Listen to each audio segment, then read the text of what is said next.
Assalamualaikum warahmatullahi wabarakatuh. Jumpa lagi dengan pertemuan kita yang selanjutnya. Masih dengan saya, Bu Siti Hania. Semoga tidak bosan ya mendengarkan suara saya. Jadi kalau kita biasanya bisa bertatap muka langsung, mohon maaf ini karena situasi ya. Semoga wabah ini segera mereda sehingga Anda bisa kembali ke aktivitas semula. Oke, materi kita yang akan kita bahas pada pertemuan hari ini adalah monitoring dan evaluasi promosi kesehatan. 30 menit ke depan saya akan menjelaskan tentang apa itu monitoring dan apa itu evaluasi serta bagaimana kaitannya dengan promosi kesehatan. Oke, mari kita buka perkuliahan ini dengan membaca basmalah. Bismillahirrahmanirrahim.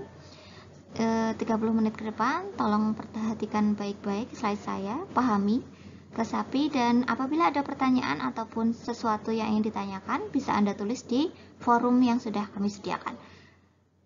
Oke, kita mulai dengan slide yang pertama.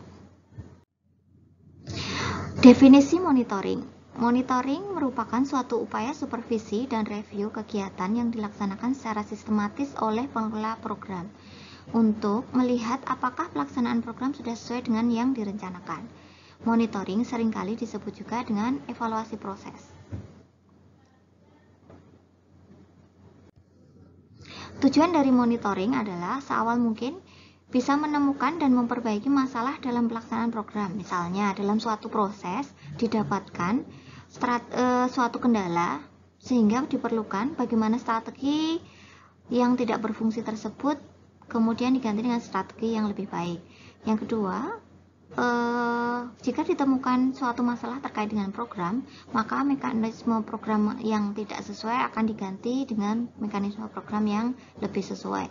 Yang ketiga, apakah program sudah berjalan sesuai rencana atau belum? Yang keempat, apakah ada masalah baru dalam pelaksanaannya atau tidak? Tahap-tahap monitoring. Tahap-tahap monitoring dalam pelayanan kesehatan atau promosi kesehatan. Ini yang pertama adalah logistik. Ya, logistik ini sangat diperlukan dalam pelaksanaan program. Yang kedua adalah hasil antara. Yang ketiga, perilaku yang diharapkan dan perbaikan kesehatan. Jadi, semua tahap tadi harus bisa dievaluasi atau dilakukan supaya apa yang menjadi program dari promosi kesehatan itu dapat bekerja dengan maksimal. Manfaat monitoring. Dalam hal manajemen, monitoring akan memberikan informasi tentang proses dan cakupan program kepada pimpinan program, serta memberikan umpan balik pelaksanaan program. Terkait dengan evaluasi, monitoring yang tepat dan baik dapat mentafsirkan hasil akhir program secara adekuat. Sedangkan terhadap citra, monitoring yang dilakukan dengan baik bisa memberikan kesan bahwa pemimpin program sangat peduli terhadap sumber dana dan daya yang diperlukan. Selanjutnya kita akan membahas apa yang perlu dipantau dalam kegiatan monitoring.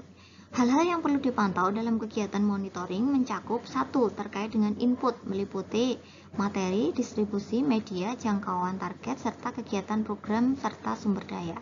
Sedangkan kegiatan kedua yang perlu dimonitoring adalah terkait dengan output. Output yang di sini yang dimaksud adalah dilihat dari hasilnya, antara lain apakah sasaran menerima pesan yang kita sampaikan, atau yang kedua apakah sasaran memberikan manfaat dan bermanfaat atau tidak serta memanfaatkan bahan yang ada. Yang ketiga, apakah sasaran merasakan manfaat dari yang sudah dilakukan. Yang ketiga, selanjutnya hal yang perlu dipantau atau dimonitoring adalah outcome. Yang perlu dilihat dari hasil intervensi adalah perilaku dari penerima promosi kesehatan tersebut. Sekarang pasti akan menjadi pertanyaan bagaimana cara memonitoring. Cara monitoring program promosi kesehatan salah satunya adalah dengan kunjungan rumah dan diskusi dengan anggota rumah tangga atau anggota keluarga yang ada di situ. Yang kedua, melalui wawancara mendalam. Wawancara mendalam ini atau nama lainnya in-depth interview ini melalui pertanyaan terbuka yang dilaksanakan untuk menggali sejauh mana program tersebut berhasil atau tidak. Yang ketiga adalah fokus group discussion. Yang keempat bisa melalui jalan observasi, dilihat langsung kepada sasaran bagaimana program itu berhasil dan pelaksanaannya. Yang kelima adalah angket, dan yang keenam adalah artikel, melalui artikel. Nah, setelah membahas hal tersebut di atas, kita perlu mengetahui pula siapa yang berhak memonitoring. Yang pertama yang berhak memonitoring adalah penanggung jawab, dalam hal ini adalah pimpinan program. Yang kedua adalah si pelaksana, bisa berupa staff provider, pelaksana program, relawan yang terlatih, maupun instansi yang berkaitan. Kemudian, kapan monitoring dilakukan? Monitoring dalam program promosi kesehatan bisa dilakukan selama proses perjalanan program, ataupun setiap tahap kegiatan, serta setiap bulan atau triwulan. Setelah kita sudah membahas tentang monitoring, sekarang tiba saatnya kita akan membahas tentang konsep dasar evaluasi. Oke, dari slide yang sudah disampaikan, apakah muncul pertanyaan di benak Anda? Silahkan mulai Anda bisa tulis di forum yang sudah saya sediakan. Konsep evaluasi. Evaluasi sebagai suatu proses yang memungkinkan administrator mengetahui hasil programnya. Berdasarkan itulah bagaimana suatu hal tersebut mengadakan penyesuaian-penyesuaian untuk mencapai tujuan secara efektif dan efisien. Ini menurut Kleinberg. Sedangkan pengertian evaluasi program promosi kesehatan adalah kegiatan yang dirancang untuk mengukur hasil dari program promosi kesehatan, baik pada aspek pengetahuan, sikap, maupun praktek, atau performan maupun status kesehatan. Evaluasi bertujuan untuk mengukur efisiensi dan efikasi dari program promosi. Menurut Frankel lagi, Frankel mengklasifikasikan evaluasi menjadi 3, yaitu yang pertama evaluasi diagnostik, yaitu evaluasi yang dilakukan pada waktu penilaian kebutuhan atau identifikasi masalah. Yang kedua adalah evaluasi formatif. Evaluasi formatif ini adalah evaluasi yang dilakukan pada waktu program promosi kesehatan sedang berlangsung. Jadi ini bisa di awal ataupun di tengah ya, guna melihat efektivitas dari program. Sedangkan evaluasi yang ketiga adalah summative evaluation atau evaluasi sumatif, yaitu evaluasi yang dilakukan di akhir program. Ini tujuannya adalah untuk melihat apakah program masih akan dilanjutkan, perlukah dimodifikasi, atau sudah cukup dihentikan sampai di situ. Oke, sekarang kita akan membahas tentang klasifikasi evaluasi program promosi kesehatan. Green mengklasifikasikan evaluasi program promosi kesehatan menjadi 1. Evaluasi proses, yaitu evaluasi yang dilakukan selama program promosi kesehatan sedang berlangsung. Yang kedua, evaluasi dampak atau impact evaluation, yaitu evaluasi yang dilakukan selama program sedang berlangsung. Yang ketiga adalah evaluasi hasil atau outcome evaluation, yaitu evaluasi yang dilakukan di akhir program, karena ini bertujuan untuk mengukur perubahan status kesehatan. Jadi ada 3 evaluasi program ya. Yang pertama evaluasi proses, evaluasi dampak, dan evaluasi hasil. 9 bentuk desain evaluasi menurut Stephen Isaac dan William B. Bentuk-bentuk desain evaluasi yang pertama adalah historical, yaitu dengan merekonstruksi kejadian di masa lalu secara objektif dan tepat dikaitkan dengan hipotesis atau asumsi. Yang kedua, bentuk desain evaluasinya adalah deskriptif. Di sini tujuannya untuk melakukan penjelasan secara sistematis terhadap situasi atau hal yang menjadi perhatian secara faktual. Sedangkan bentuk desain evaluasi yang ketiga adalah studi perkembangan atau developmental study. Hal ini ditujukan untuk menyelidiki pola dan urutan perkembangan atau perubahan menurut waktu. Jadi ini periodik ya sifatnya ya. Yang keempat adalah studi kasus atau lapangan atau case file study. Hal ini ditujukan untuk meneliti secara intensif latar belakang, status sekarang, dan interaksi lingkungan dari suatu unit sosial, baik perorangan, kelompok, ataupun lembaga.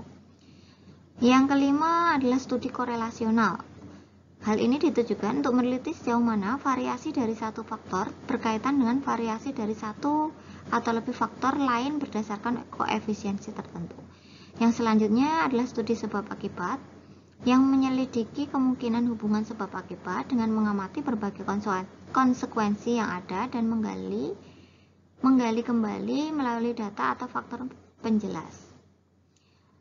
Yang ketujuh, bentuk dari evaluasi adalah eksperimen murni atau true experiment. Hal ini ditujukan untuk menyelidiki kemungkinan hubungan sebab akibat dengan membuat satu kelompok percobaan atau lebih yang berhubungan dengan terpapar akan suatu perlakuan atau kondisi untuk membandingkan hasilnya dengan satu ataupun kelompok yang lain. Hal ini adalah kelompok kontrol. Pemilihan kelompok bisa dilakukan secara random. Yang desain evaluasi yang selanjutnya adalah eksperimen semu atau kuasi eksperimen, merupakan cara yang mendeteksi eksperimen, tetapi di kontrol tidak ada dan manipulasi bias tidak dilakukan. Riset action research adalah bentuk desain evaluasi yang bertujuan untuk mengembangkan pengalaman baru melalui aplikasi langsung di berbagai kesempatan. Aspek-aspek mendasar yang harus terkandung dalam evaluasi yaitu keakuratan, time, dan form. Keakuratan data yang menjadi counter isi yang akan dievaluasi berhubungan dengan sejauh mana alat ukur tersebut dilakukan. Waktu atau pelaksanaan dari kegiatan yang telah dilakukan ini berkaitan dengan time, sedangkan form sendiri adalah sebagai kerangka evaluasi yang jelas dan sistematis pula untuk memudahkan proses evaluasi dari follow up evaluasi tersebut. Oke, apakah Anda sudah lebih memahami? Oke, kita akan membahas tentang maksud dan tujuan evaluasi. Kenapa sih program promosi kesehatan itu harus dievaluasi? Saya akan membahas tujuan dari proses evaluasi tersebut.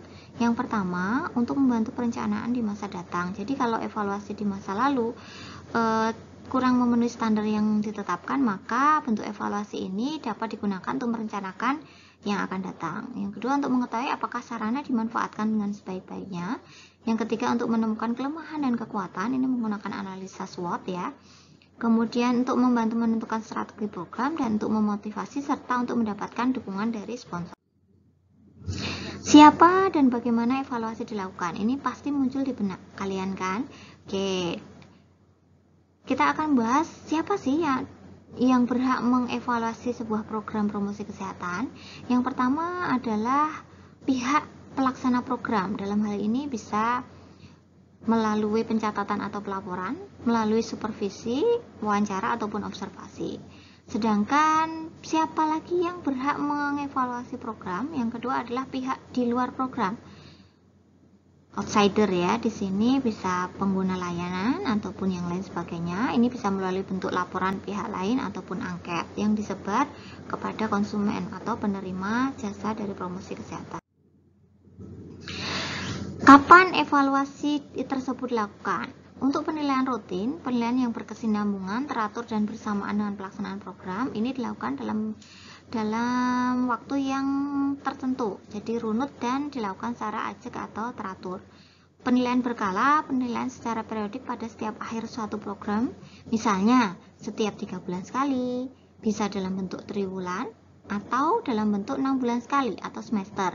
Ataupun kalau memang waktunya sangat mendesak bisa dilakukan dalam 1 tahun sekali. Yang terakhir adalah penilaian hasil atau akhir.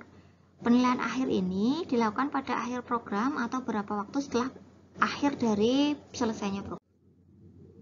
Hal-hal yang perlu dievaluasi dari promosi kesehatan berkaitan dengan input, proses, output, dan outcome serta impact. Input di sini menyangkut tentang masukan, bahan dan teknologi serta sarana dan manajemen. Sedangkan proses berkaitan dengan pelaksanaan program promosi kesehatan.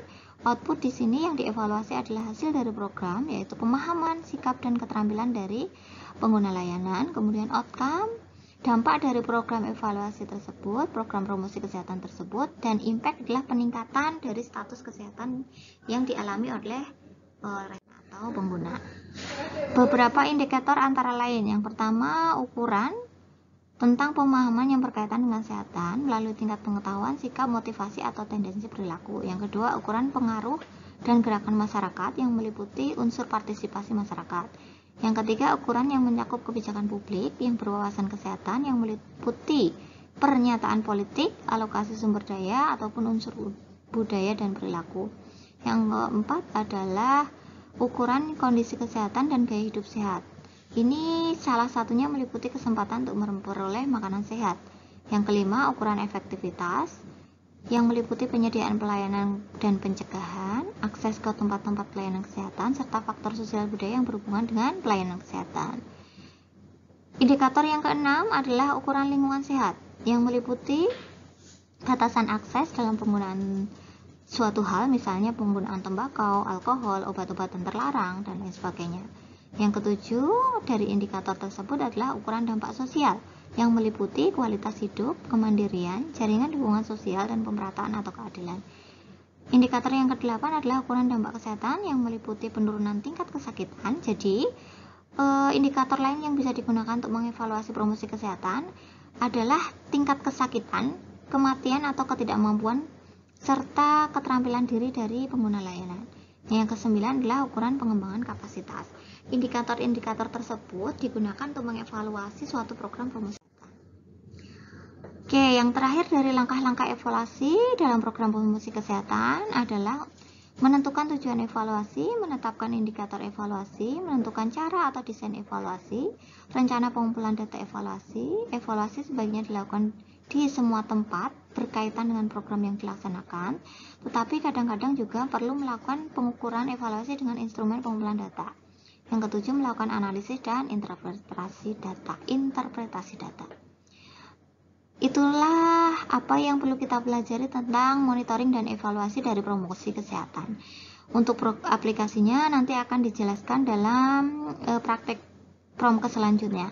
Oke, terima kasih atas perhatiannya. Semoga apa yang saya sampaikan tidak terlalu cepat dan mudah difahami. Mohon maaf kalau misalnya apa yang kita pelajari hari ini masih perlu tambahan referensi. Silahkan Anda banyak membaca. Ada program PPSDM yang bisa Anda gunakan sebagai literatur. Itu terkait dengan promosi kesehatan. Silahkan dibaca lagi. Terima kasih atas perhatiannya. Wassalamualaikum warahmatullahi wabarakatuh.